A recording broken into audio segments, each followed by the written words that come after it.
أعوذ بالله من الشيطان الرجيم بسم الله الرحمن الرحيم وإذ قالوا اللهم إن كان هذا هو الحق من عندك فأمطر علينا حجارة من السماء أو ائتنا بعذاب أليم۔ اور جب انہوں نے کہا اے اللہ اگر یہ واقعی تیری جانب سے حق ہے تو ہم پر آسمان سے پتھروں کی بارش برسا یا کوئی دردناک عذاب ہم پر لے آ۔ سورۃ الانفال آیت 32۔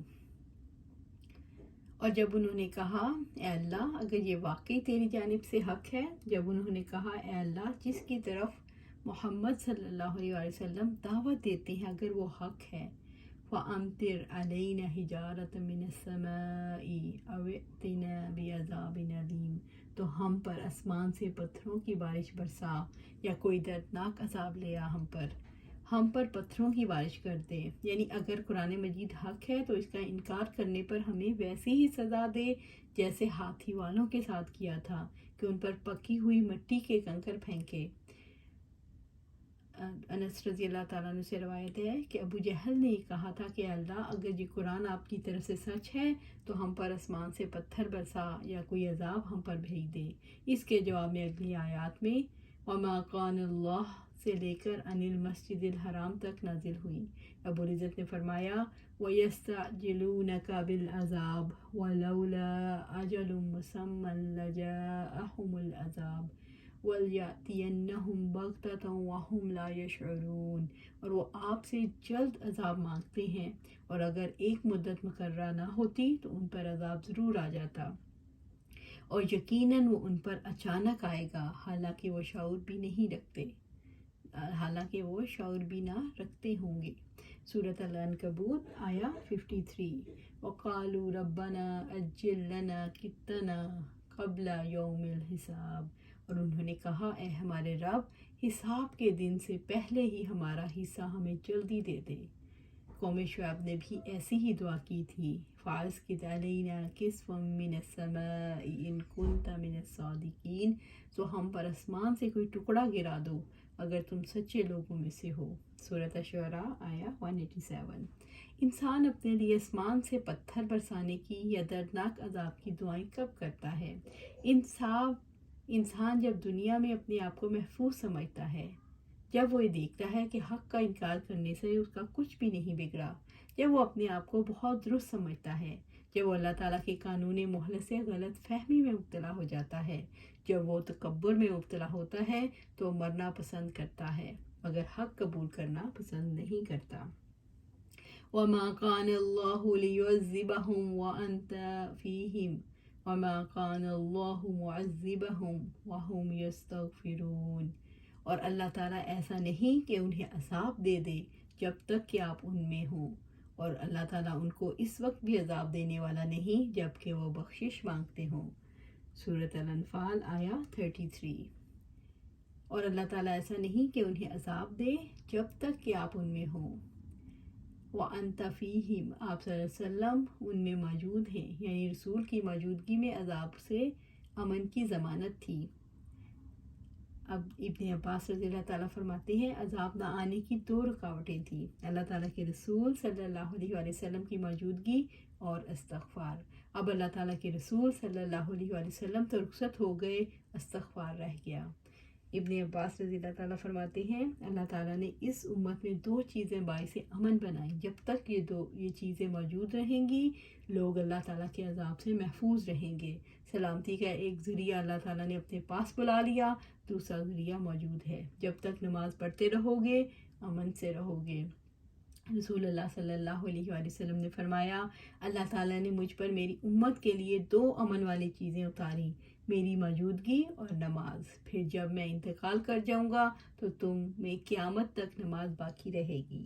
شیطان نے کہا اے رب مجھے تیری عزت کی قسم میں تیرے بندوں کو اغوا کرتا رہوں گا جب تک ان کے جسموں میں روحیں رہیں گی۔ رب العزت نے فرمایا مجھے میری عزت اور جلال کی قسم میں بھی انہیں معاف کرتا رہوں گا جب تک وہ معافی مانگتے رہیں گے۔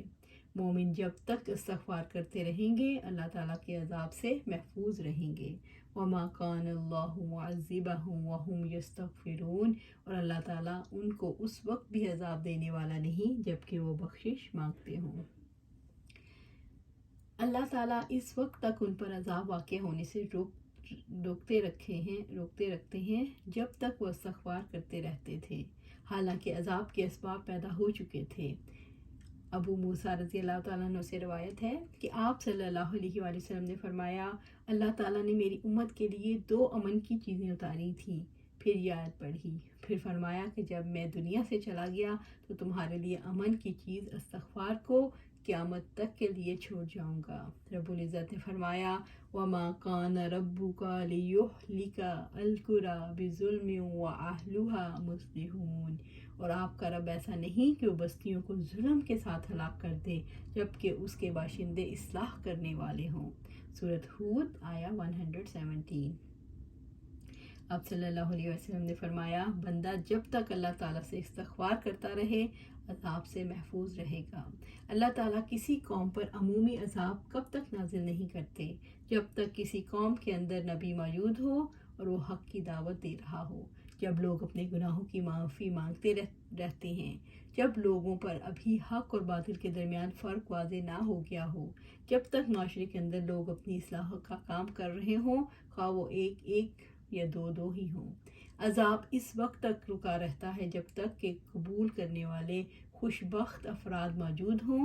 جب ایک کر کے سب کو باہر نکال دیا جاتا ہے تو عذاب مقدر ہو جاتا ہے۔ وَمَا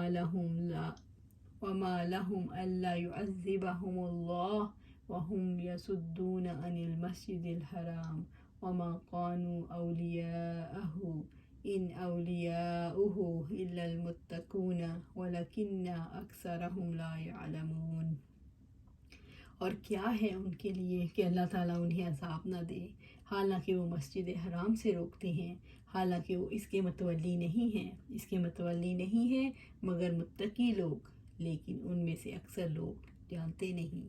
سورۃ الانفال آیا 34۔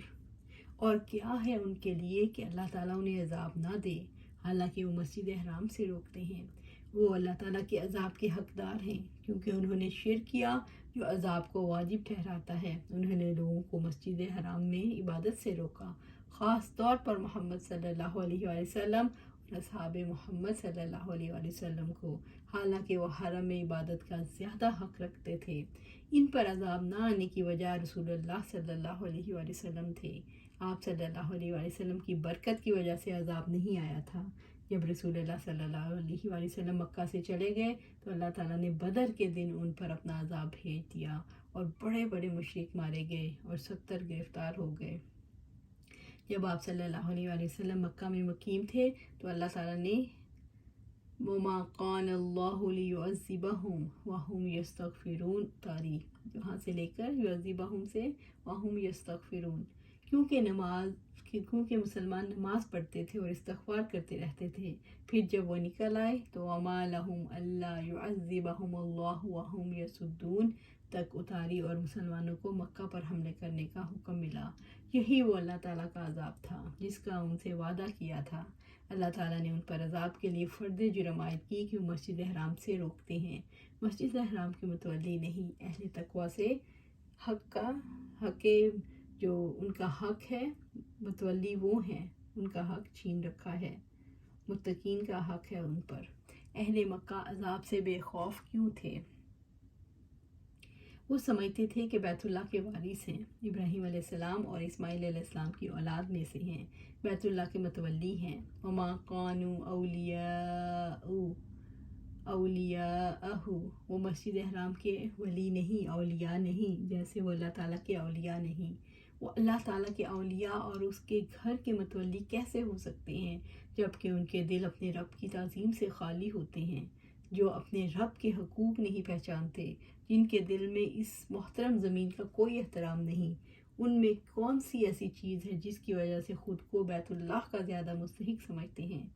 ان اولیاءہ الا المتقون، اللہ تعالیٰ کے ولی اور کعبے کے متولی تو وہ ہیں جو شرک سے بچے رہیں، جو اللہ تعالیٰ کے تقویٰ کی وجہ سے فرائض ادا کرتے ہیں اور معاصی سے اجتناب کرتے ہیں۔ متقی وہ لوگ ہیں جو اللہ تعالیٰ اور اس کے رسول پر ایمان لائے، جنہوں نے صرف اللہ تعالیٰ کو عبادت کا مستحق قرار دیا اور اپنے دین کو اللہ تعالیٰ کے لیے خالص کیا۔ مومن تو اللہ تعالیٰ سے ڈر کر اس کے نواہی سے بچتے ہیں اور اسے اجر و ثواب کی امید کے ساتھ اس کی اطاعت اور عبادت کرتے ہیں۔ وہ نمازوں میں خشوع اور خضوع اختیار کرتے ہیں، تالیاں پیٹنے اور سیٹیاں بجانے سے جیسے دیگر لو کاموں سے بچتے ہیں۔ ان میں وہ تمام اوصاف موجود ہیں جن کی وجہ سے اللہ تعالیٰ کسی کو بیت اللہ کا وارث بناتا ہے۔ اللہ تعالیٰ نے مومنوں کو وارث بنایا اور مشرکوں کے بارے میں فرمایا، یا ایھا الذین آمنوا انما المشرکون نجس ولا یقربوا المسجد الحرام بعد عامہم ھذا۔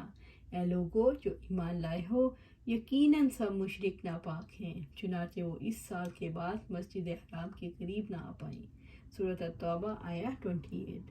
اللہ تعالیٰ نے بیت اللہ کے تولیت کی غلط فہمی کیسے دور کی؟ وہ کہتے تھے ہم اس کے ولی ہیں، ہماری یہ ملکیت ہے، ہم اس کی حفاظت کرنے والے ہیں۔ اللہ تعالیٰ نے فرمایا وہ مسجد حرام سے روکتے ہیں، اس گھر کے دشمن ہیں۔ بیت اللہ کی تولیت کا حق تو صرف اللہ تعالیٰ کے متقی بندوں کو ہے۔ وَلَكِنَّ أَكْثَرَهُمْ لَا يَعْلَمُونَ، لیکن ان میں سے اکثر لوگ نہیں جانتے، یعنی وہ جانتے نہیں، اس لیے اللہ تعالیٰ کے ولی ہونے کا اور کعبے کی تولیت کا دعویٰ کرتے ہیں۔ اللہ سبحانہ تعالیٰ سے دعا ہے کہ ہمیں شرک سے محفوظ رکھے۔ اللہ سبحانہ تعالیٰ ہمیں ہر وقت قرآن و سنت پر عمل کرنے والا بنائے، ہمیں اللہ اپنا عاجز بندہ بنائے، ہمیں عبد بنائے، ہمیں ہر وقت اپنے آپ کو سیدھا کرنے کی توفیق عطا فرمائے، ہمیں ہر وقت امر بالمعروف اور نہی عن المنکر کرنے کی توفیق عطا فرمائے۔ اللہ سبحانہ تعالیٰ ہمیں اپنے ذات پر اور اپنے گھر والوں پر دین قائم کرنے کی توفیق عطا فرمائے، اور انشاءاللہ اللہ سبحانہ تعالیٰ ہمیں رول ماڈل بننے کی توفیق عطا فرمائے، اور ایسا رول ماڈل ہم سب مل کے بنے کہ پورا معاشرہ اس سے جنت کا نمونہ بن جائے۔ آمین یا رب العالمین۔